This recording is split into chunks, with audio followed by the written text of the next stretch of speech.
What is up, bros? Josh here. In today's video, we're going over the Tier 10 Premium Russian Cruiser the Smolensk, and is it worth it? In this video, we're going to go over the ship's stats, compare it to its Tier 10 counterparts. I'll show you my captain build I use, as well as the upgrades I recommend, and show you some gameplay as well. And I'll give you the best idea on whether this ship is worth picking up for you or not. However, in the end, it is your time, it is your resources, it is going to be your decision. However, I hope this video helps you make a better decision on whether this ship is worth it for you or not. So at the recording of this video, there's only one way of getting the Smolensk, and that is through the armory and purchasing it by coal. If you click on the armory and go down to the ships tab, or right now it's on the front page of the armory, you can see the Smolensk is right there, listed for 244,000 coal. If you use your coupon, your 25% off, it can go down to 183,000. Still a lot of coal, but I definitely do think that that price is pretty reasonable for what this ship brings to the table. Again, it is a tier 10 premium ship. One of the biggest questions I got on stream was, should I convert some steel over to get this if I really want, or if I'm really close? I don't recommend converting steel to coal just because of how rare a resource steel is. I do highly recommend just hanging on to that steel, and you will eventually just get the coal. That's the best part about coal in this game, is everyone can get it by just playing the game. So whenever you're going through, just be sure to get those whenever you get your daily containers. Get those ones for resources and get your coal. It's going to add up over time, and I would highly recommend probably saving up a coupon for this. It saves you a ton of coal, and that's just like weeks and weeks and weeks of playing. So definitely one of the upsides. Everyone could potentially get this ship, but I would save off on converting your steel to coal. I just don't think that's a very good the conversion rate I think is pretty low for it. So definitely hang on to that steel, and just you will eventually get this ship. You might just have to wait a little bit longer for that sticker price.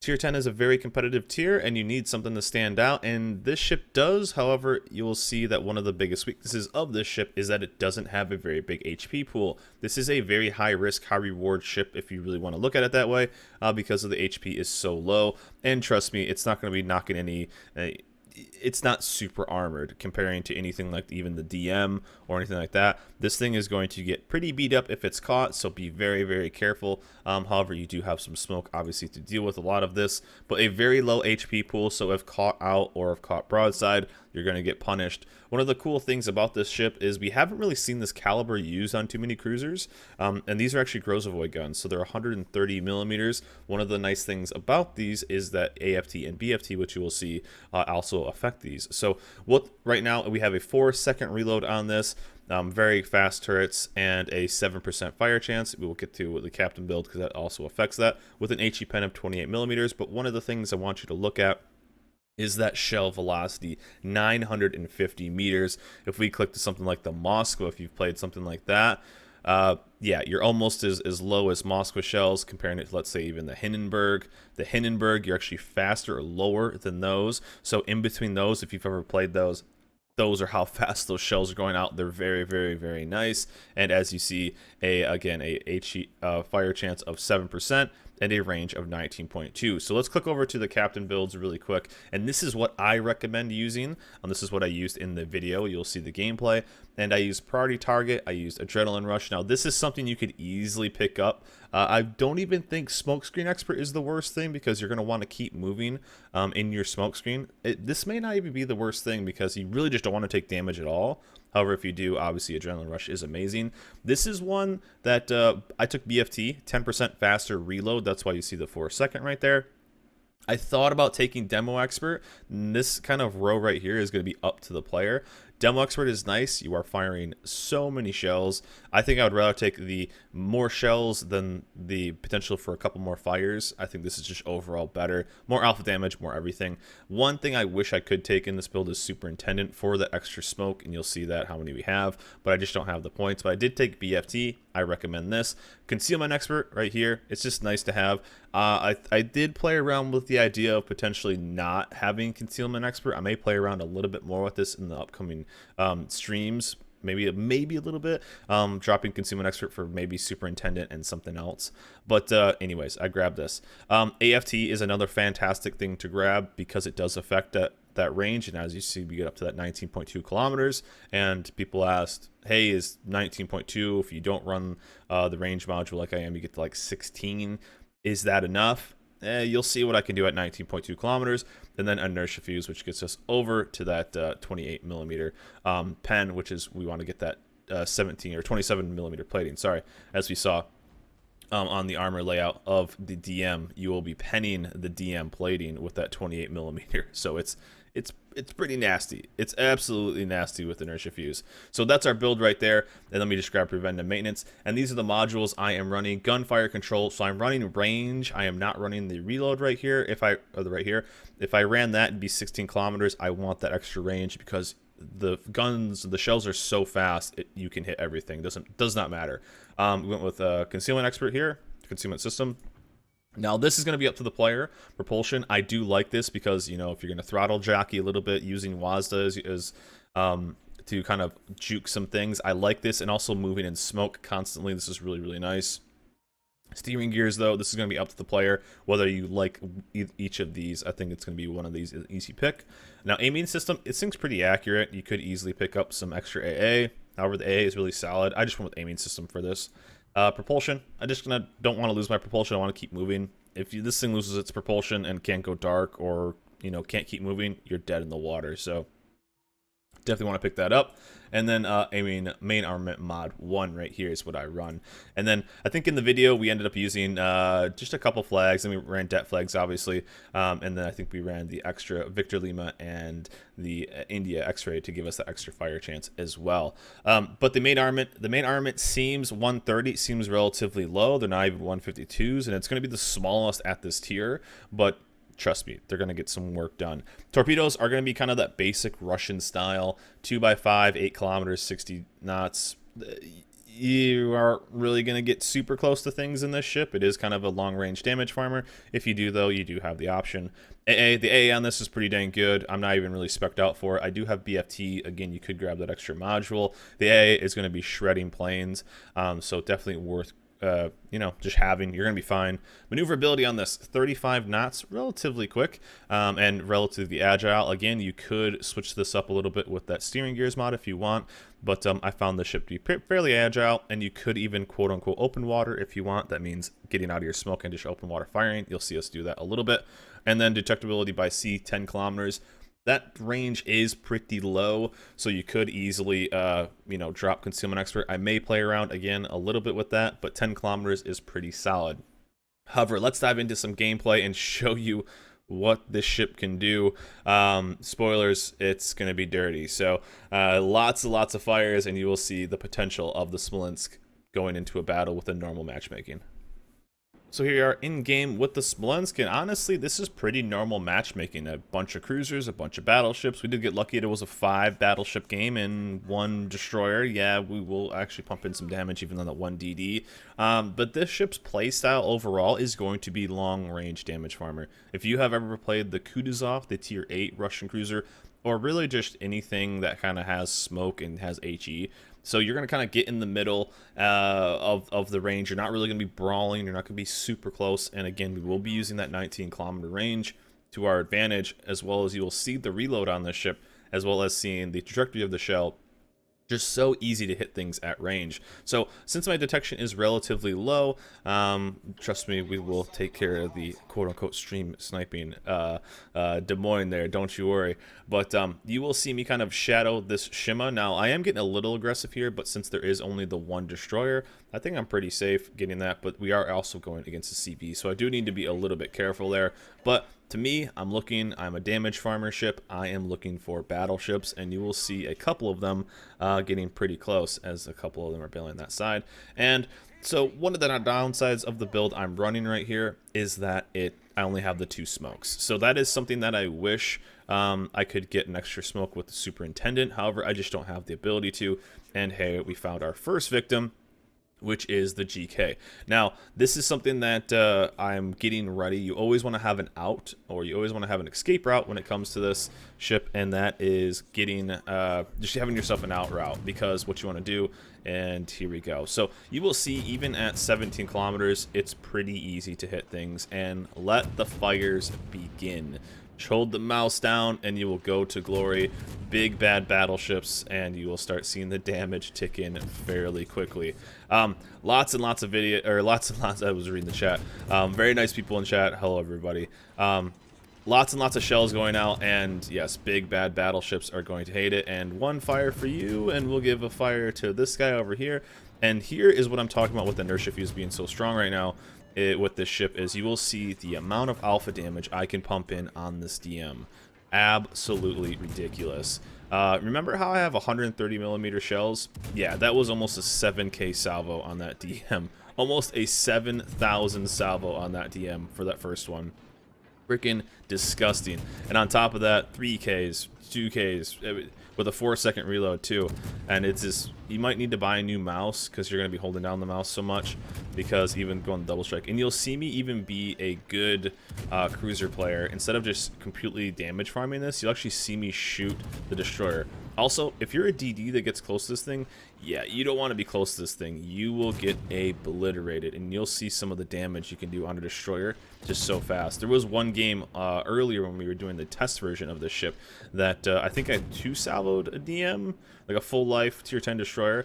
Just absolutely obliterated it. And yeah, you don't want to be caught out when it comes to this. Also, oh, you know what? I had an incoming fire alert on this. I didn't have preventive maintenance. Everybody was focusing me, but you also see some pretty insane potential damage in this game. And it's not like I just kind of sat in the back and just kind of farmed. You'll see me actually use my WAS, doesn't use my attacks.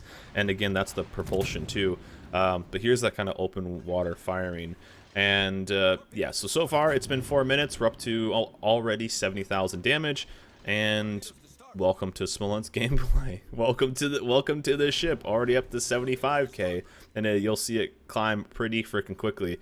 And but yes, remember one of the funniest things was one of my mods on Twitch, as we play all these games live on Twitch. One of my mods posted this and said, yeah, so just hang on. I don't want to spoil anything, but the funny part about this game though was I had just bought this ship, so literally logged in, went to the armory, bought the ship on my alt account, and put a captain in, and then click battle. And this is the battle you're seeing. This is the first battle of the day. This is the first time I played it since we had the test versions of it.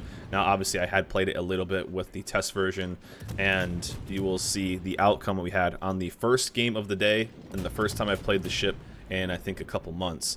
Also, just look how accurate the shells are. There's not really like a downside. It's this awful like rain of fire that this ship brings, that it's the last thing you want to be running into.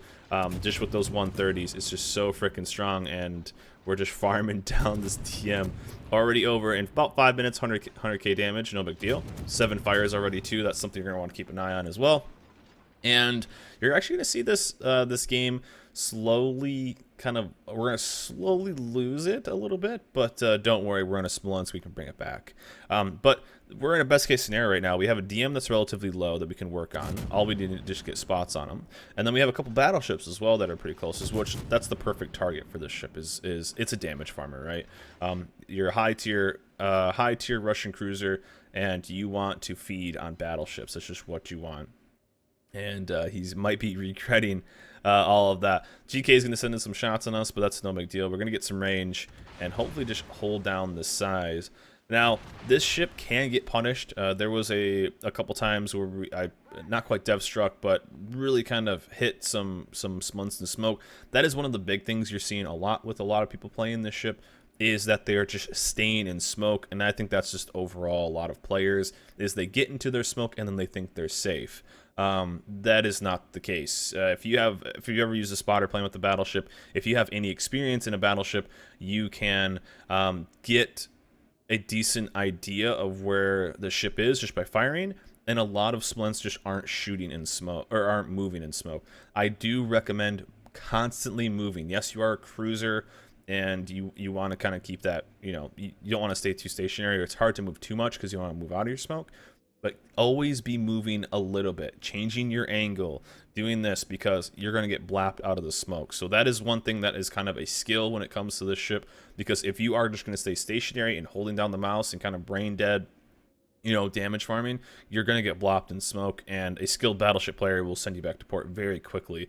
So that's a good thing I would start doing, is getting in the habit of holding kind of your spot a little bit, moving, holding your spot a little bit, moving, changing your angle, you know, that kind of thing in smoke is a good practice. That's why I wouldn't really hate taking smoke target expert anyway, because just having that extra area to move around and having that freedom would be pretty nice. So you see the other side of my map. We're kind of holding it down, but it's just me and the Seattle really holding it down over here. And you're going to see we're just kind of waiting to get detected. I don't know where their Shima went. He just kind of did his own thing. And our Shima obviously saw the CV, so you know he's going to go down, because whenever you see a CV, that's the only thing you need to focus on. But really, just trying to get into a spot where I can maybe save the Shima or do something.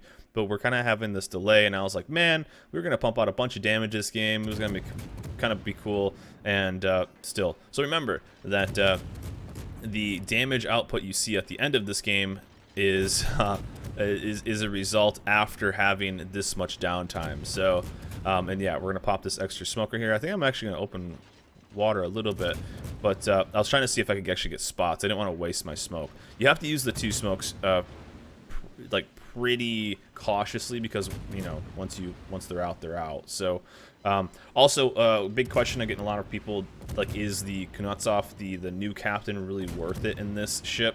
Now the big upside of the Russian premium captain is that it has an ability to kind of save you when you're low life.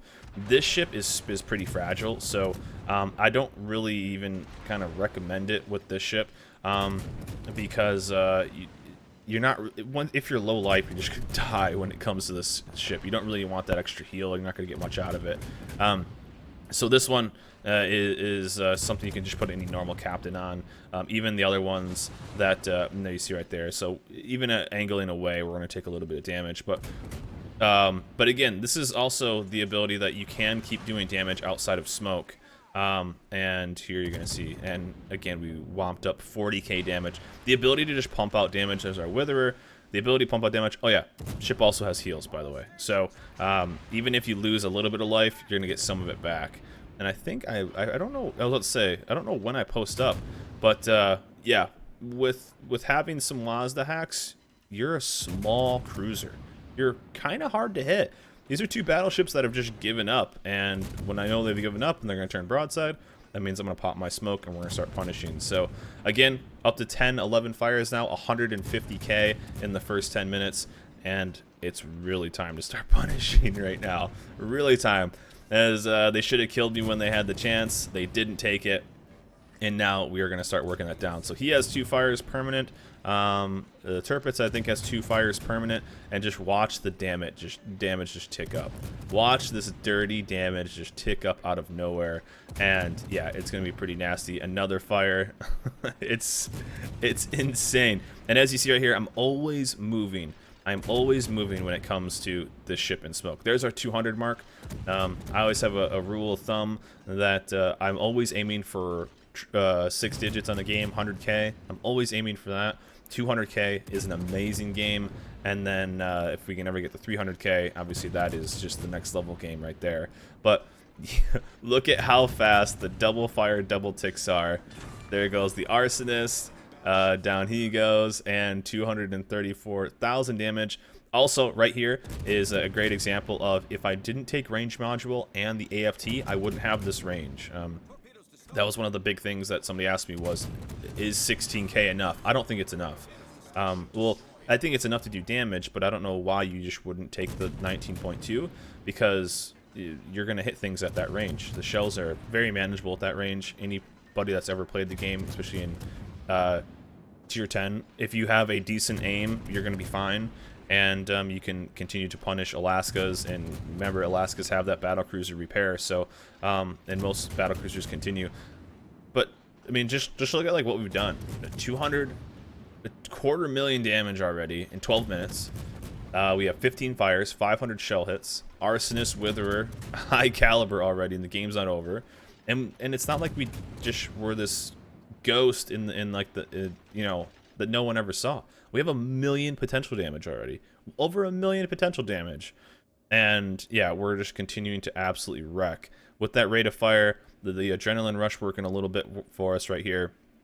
And just still, bringing this game back. Me and the Seattle just holding down this side all by herself, and we tried to pump a little bit of damage in here, and you'll see me just continue to fire. I'm at this point in the game, we're just trying to win. I was like, oh man, I hope they don't ruin this video. It's kind of funny being a content creator and just going, man, like when you get a good game and you're just like, oh, I want them to, you know, I want them to do X, or man, what a wasted game, yada yada. And here, I was hoping that I could show some cool AP off here, but he turns just in time. I think I get one salvo and aim just a tad high before he ends up turning too much. But the 103s actually pumps in a good amount of damage. These 130s can still Citadel and do a lot of alpha damage. The thing is, though, that the HE is just so strong that there's no real reason, and I kind of left my Seattle out to dry, so I feel bad. But the HE just does so, it's one of those things where it's like the HE does so much damage that like there's no real reason to use the AP. Obviously though, if you can get close to something, the AP is going to be pretty nasty. And again, we just dropped a fire on that Alaskan. I think it's a permafire at 18.6 kilometers. So pretty freaking nice there. Again, very manageable at that range. And you will see these shells and the rate of fire, and it's just this insane. There's our Confederate. And yeah, it's ridiculous. This ship is absolutely ridiculous. So if you couldn't tell, is this ship worth it? Yes, absolutely, 100%. It's one of the most overpowered ships they have released in a long time. And see, he's actually running it, but the thing is I guess it's a perfect example. I forgot he had it, of the premium captain. Once it's finally going to trigger, it will not matter. And 99 out of 100 situations, it just will not matter. The level of health you need for that to start kicking in is so low that I had 2 salvos in the sky already before his heal even started up. So it's just not really worth it to me to grab that. And you could honestly use any Russian captain. However, in this build, definitely is a little bit higher of a captain build. I would say at least 18 points, because you want that AFT and the inertia fuse.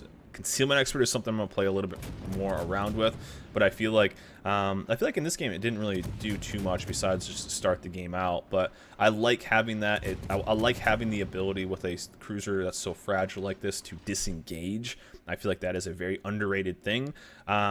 And as I see right here, we're trying to split it up, but again, basically almost every medal you can get 275,000. Again, this was the first game of the day. I just bought the ship and just put a captain in it, and we sent it on our way. And right now we're just continuing to move, and I thought I was going to get absolutely wrecked. Rune got a salvo on me, and I don't know if it's just the Russian bias armor or what. Perfectly broadside and like 1 overpen or something like that. So freaking lucky, so lucky. And now he will feel the wrath of the Smolensk. When you see a Smolensk, you need to kill it, or else it is just going to be pain, just absolute pain. And basically there's nothing they can do at this point. They can't get close. They can't get close to the caps. I mean, there's just no way with me here. And I'm just going to slowly go over at cap C. And I think I even give up on C because we're kind of in the lead right now.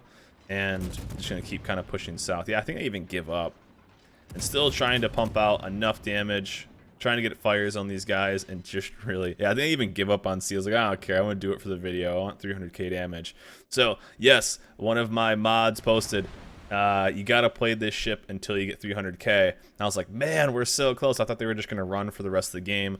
Obviously the DM's gonna eventually die. He might die from AP bombs. And I was like, no, so close, so close. But don't worry, they will get close enough and we will get them. But this ship is a absolute monster, an absolute monster of a ship. You are going to ripple fire all day long and pump out so much damage. And yeah, let's kind of go over some of the strengths of the ship as we slowly see myself. You're going to see me slowly farm out just a bit more damage. Actually, let's watch the rest of this game. I'm cool with that. And I was like, no, get close enough. I need to get this damage, please. Again, you can come check us out all live on stream, where I might play around with some builds on this as well, even though I don't know if I want to mess up my average damage of one game and what you're seeing right here. But yeah, we held down an entire side. It's almost impossible to push into this ship if you're a battleship. There's just no way. It just pumps out so much damage, so much DPM, and if you partner this thing up in a division with something, it's going to be absolutely disgusting. And there we go, the 300k. So first game in this ship, over 300,000 damage. And the Des Moines that we farmed at the start of the game, there's a double fire nonetheless for that rune. He's going to get away. This DM right here, it's just, you guys saw, remember the first salvo we launched on this DM? 7,000 damage and I think a fire or something like that. But 300, almost 310k, and we will take that. So no Kraken for us, but it's all right. And again, one thing I want to point out, 300,000 damage, which is insane. And on top of that, it's not like we didn't get shot at all game. 1.6, almost 1.6 million potential damage. That is crazy. The ability to just be able to survive that much potential damage just by kind of using. And as you see, what do you think? Smolensk is a bit OP? No, it's fine. What do you mean, comrade? Spreadsheet said it's fine. There you go. It seems balanced. But yes, as a... He goes, are you kidding me? I love it. There you go. And we're slowly getting up 311. And we're going to get just a little bit more... I don't know if he... I don't remember actually if he gets away or not. We're slowly hitting him. He is using his Wazda, and he's juking me, but it's alright. We have like a 3 point... What is our reload right now? 3.6. Not bad. 3.6. That's so crazy. For that many shells going out, it's pretty nutty. And again, these are the grows away shells, so pumping out a whole bunch of damage. There's our 315. Take a nice little round number there. And there we go. So GG's. So 315,000 damage, 691 shell hits. I mean, what else do I say? What else do I say? Arsonists. All the fires, all the confeds, all the high calibers, everything about this ship is ridiculous.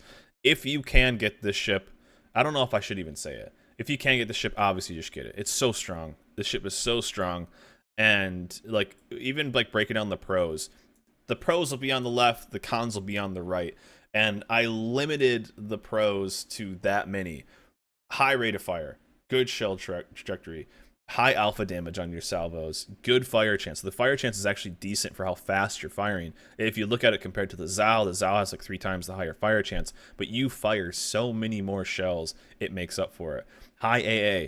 You can basically get it for free through coal. It's just going to take time. And you have smoke. You're a cruiser that has smoke. That's such a luxury. Cons, it's fragile, I guess, kind of. It has low HP. That's really about it. I mean, this ship is crazy. This ship is absolute madness. It's completely overpowered.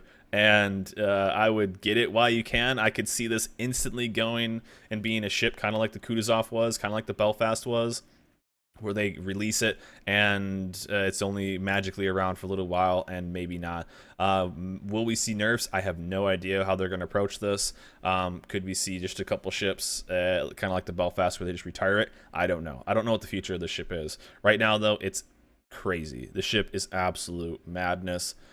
If you have the ability to get it, I definitely would because it's super, super strong. So simple. Is it worth it? Yes. The ship is 100% worth it. Even, you know, as being a coal ship, it's usually, coal ships are usually worth it to me just because you can get them eventually for free just by playing. But this one being that one, I usually save my coupons for steel ships.